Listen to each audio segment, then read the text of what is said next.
আর ডিম ভাজা।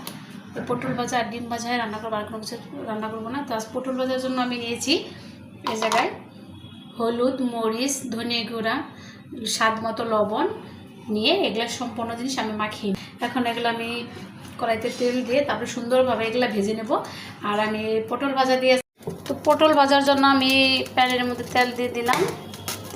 তেলগুলো আমার গরম হবে, তারপর আমি পটলগুলো, এখন তেলের মধ্যে আমি সবগুলো পটল দিয়ে দিব। সবগুলো পটল আমি উল্টে দিয়েছি আর এভাবে চাপতে চাপতে পানিগুলো বের করে নিচ্ছি।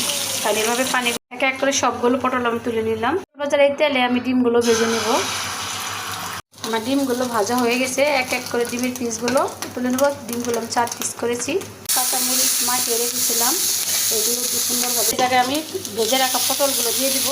ভেজে রাখা পটল দিয়ে সুন্দরভাবে ভাজা ভাজা করে নেব। আর এইভাবে ডিম ভাজি হয়ে গেছে।